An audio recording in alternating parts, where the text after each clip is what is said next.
Assalamu alaikum wa rahmatullahi wa barakatuh. Welcome to these reminders of Ramadan. Today is episode 10, and I would like to remind you about Muhabbah. Muhabbah is love, specifically love of Allah. Love of Allah is necessary, is wisdom, is the means by which we can know Allah. Remember that you cannot arrive to Allah, you cannot understand Allah, and you cannot worship with the intellect, but we can with the heart. The means by which the heart operates is love and fear. Love and fear have cognitive capacity. The meaning of that is it changes the meaning of things around you. When you love something, when you love intensively something, it changes the way you understand it. And it changes also everything that surrounds the beloved. Everything seems to point to the beloved. Everything acquires meaning through bringing you closer to the beloved, to the extent that it dominates reason. So when you are in love, you abandon reason. You override reason. So when somebody is in love, we would say that he's mad in love, that he starts behaving irrationally. And this is because from the point of view of an observer, an exterior observer, what the lover is doing, it doesn't make sense. He doesn't take care of anything except to come closer to the beloved. And everything he looks around, it all points to beloved. He becomes absent of everything, and the beloved becomes present. So is with fear. Fear has also the same quality, is to bring to presence. And as we spoke to in a previous episode, taqwa is the means by which you know your Lord, and you only understand it through fear of love, with taqwa. And it also affects everything. Your reason is altered when you are under fear. And so somebody who is in fear, he will behave irrationally. For someone who is an observer, exterior observer, not for the person who is there naturally. That simply proves that love and fear, both the labor of the heart, they are above reason. But the point that is important, and I want to remind you of, is that worshipping cannot happen as an intellectual affair, but it is, again, also labor of the heart. It's something that you can do with love and fear of Allah. Both love and fear of Allah. You need both. If there was only fear, then you will be paralyzed. It will be only love, then you will become negligent. So you need the combination of both of them that moves you forward. And this is the path of Marifatullah. It's not an intellectual achievement. It's a heart achievement. So that means it becomes a condition. Now, what is important of this is that both of them, love and fear, they have as a common denominator bringing to presence. So both, when you love someone, it comes to presence. When you fear something, it comes to presence.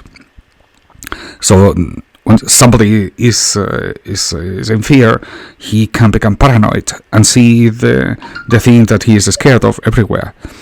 and he can develop phobias.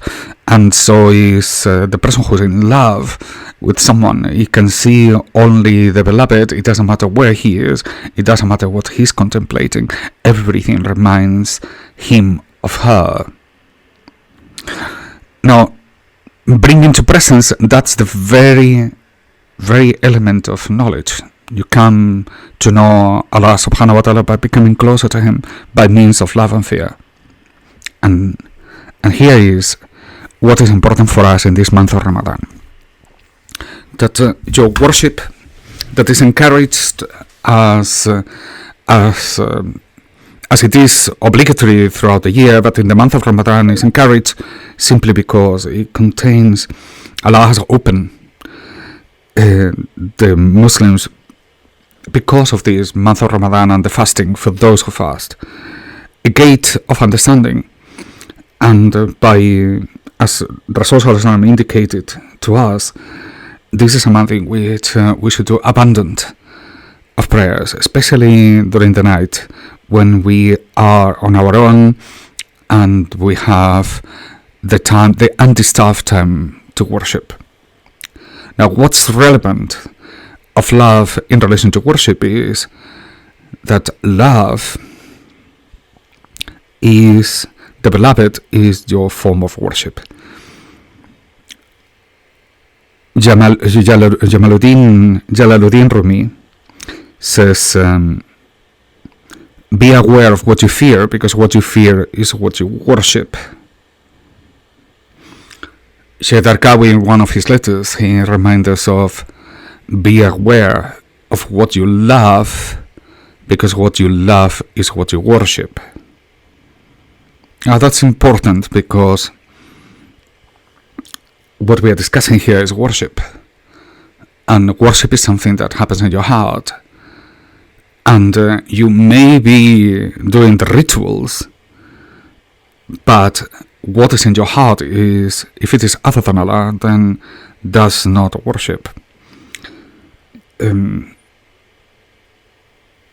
Take, for example, Al Capone.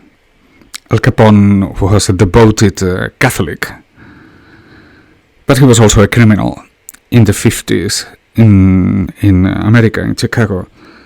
He was, he will kill, he will lie, he will rob, only to obtain what he desired, what he loved, which was money and power. What he loved, that was what he worshipped.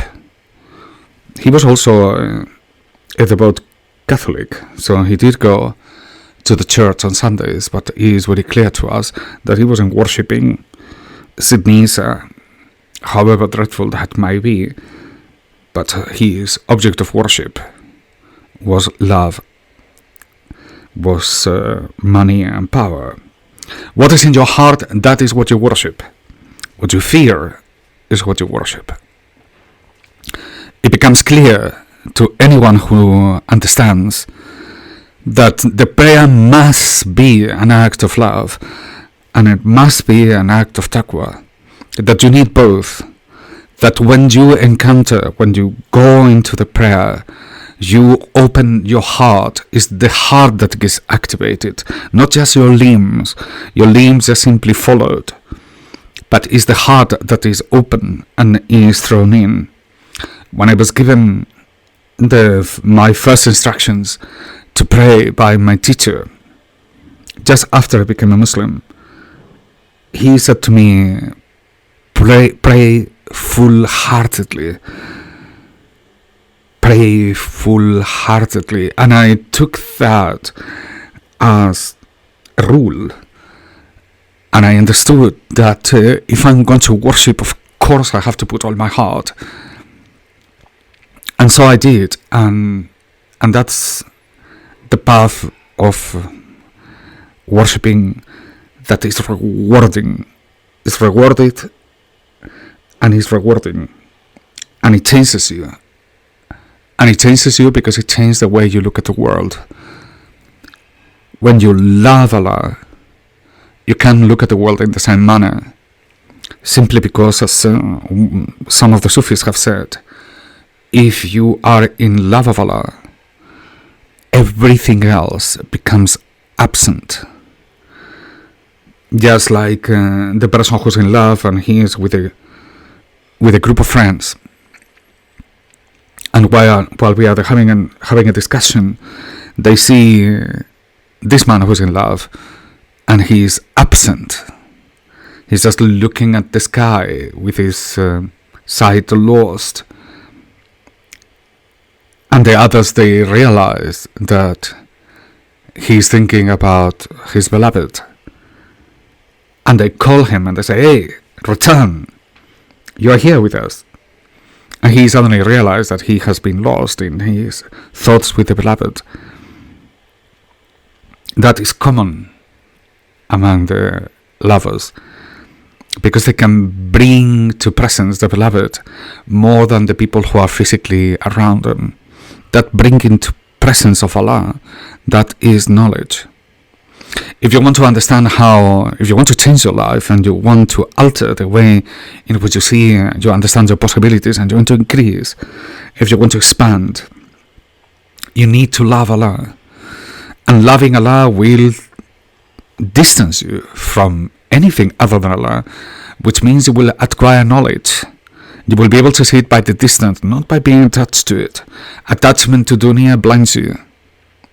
But if you separate, then you will be able to understand. And if you will be able to understand, then you will be capable of navigating through the affairs of this world. That means cognition. So, if cognition of this world is desirable, and it is, because otherwise we navigate blindly through existence, and if we want to understand the patterns and the way that Allah has presented for us, then it is necessary that you abandon love for dunya and you replace it with the love of Allah. Since you cannot abandon love of dunya by rational means, just like you cannot abandon fear of dunya by rational means. Love is cured with love, and fear is cured by fear. And if you love the world, the only means by which you can free yourself from that is love of Allah.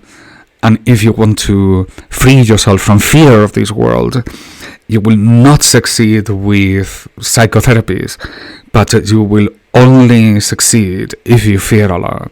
If you fear Allah, all the other fears will disappear. And if you love Allah, all the other loves that you may have in dunya will disappear. And that is wisdom. That is the path of Marifatullah. That is why tasawwuf is at the very center of cognition. Is not just rituals, is knowledge. And knowledge that is acquired by the activation of the heart. The manifestation of these changes in your heart is how you live. In this time in which spirituality has become just simply ideas, tasawwuf stands firm on bringing forward a path of knowledge that it requires amal, ilm and amal. And what is required of the sheikh, we say, is a sheikh of ilm and amal. Practice. If there is no practice, if the knowledge of Allah is not changing you, then you don't have knowledge of Allah, on the fundamental principle that knowledge without action is not knowledge. Love is knowledge and therefore is action. And that action means that you look and you navigate through this world only with one thing in mind, is to fulfill the obligations that Allah has put on you. You love Allah means exactly the same thing as loving the commands of Allah.